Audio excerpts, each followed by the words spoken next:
My name's Stuart Wilson. I'm a partner in the GUNNERCOOKE construction, engineering and infrastructure team. What does a construction lawyer do?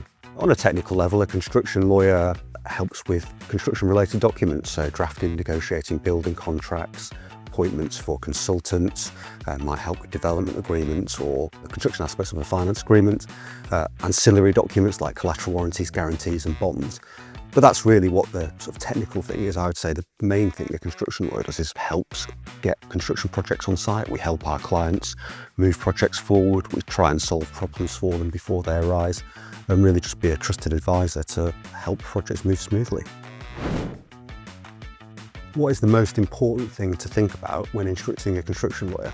I think it's a difficult question because people assume that the technical abilities are there, and I think that's a valid assumption. People need to be able to give proper and correct advice, but I think the most important thing is, are you working with someone you can get along with? You know, you've got to be able to trust the person that is giving you the advice. You've got to understand that they're working in your best interest. They're not just focusing on what the law does, it's how we can manage the situation and progress things to develop and improve the project. What's the most unusual building or project you've ever been involved with? When I was a much more junior solicitor, I was involved in the construction of the Olympic Village for London 2012, and that was fantastic. It was a particularly unusual project because not only was it iconic, but it had to be structured in a way that it was built for the athletes, which was probably sort of quite a dawn setup for all the fun they had there. And then we had to have a retrofit period where they were converted into homes for families and Londoners to enjoy. So that was fantastic. Also a great memory of a time when it was good to live in London. 2012 was a great time, and everyone had a real great experience for the Olympics. What's the strangest clause you've ever seen in a construction contract? I definitely remember a story about a strange but also brilliant clause where there was a requirement to have bacon sandwiches and an appropriate array of condiments for all site meetings. I think that's brilliant, and it shouldn't be considered strange, it should be essential. Do construction lawyers secretly get property envy?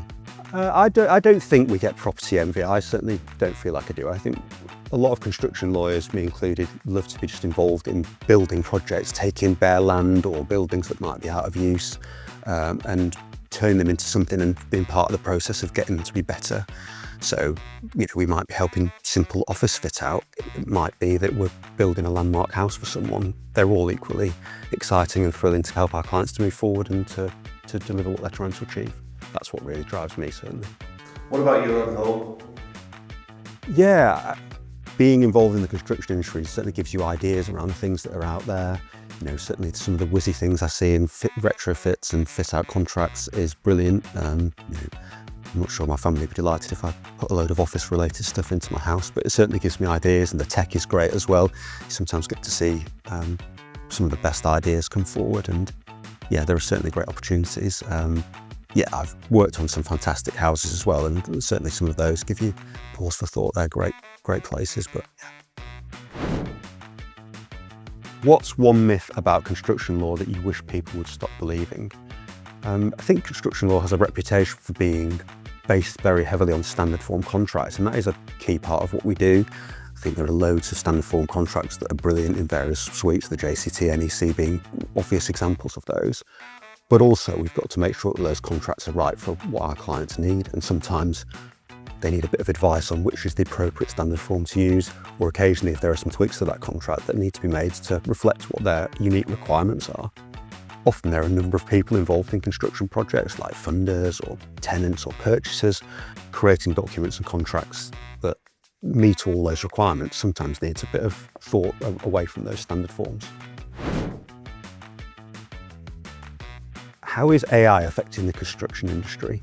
I think AI is going to have a huge effect on a wide range of elements of the construction industry. Certainly from my practice and being a lawyer, AI is already heavily involved in drafting and research and things like that, and we have to be extremely cautious around sources of information. I suspect a lot of other design professionals and other professionals in the construction industry having the same thing. Can we rely on the information that AI is providing to us? Are they giving accurate calculations for structural drawings, for example?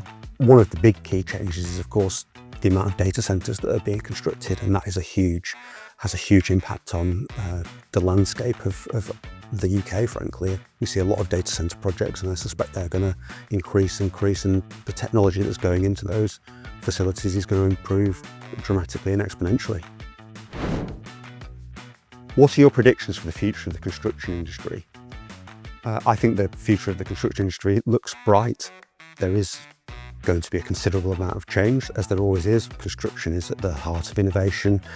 It always needs to change and improve to survive. But we've got a fantastic group of contractors, developers and innovators in the construction industry in this country. And I see, much as the future might change, I will expect the construction industry to be at the heart of the UK economy for many years to come. I've enjoyed my 20 years in the industry, and I'm excited about what the next 20 years will bring. The GUNNERCOOKE model has been a revelation for me. It's given me the freedom to develop my practice in the way I've wanted to. I'm able to work with colleagues to build something that really feels like our own. We work together closely, we have a great time together, we get some of the benefits of a traditional firm and working as a team. But being able to go out into the GUNNERCOOKE network and share clients, make introductions, it's been an absolute revelation. I've been over 3 years at the firm now, and it's been my best move without a doubt. I've enjoyed it immeasurably.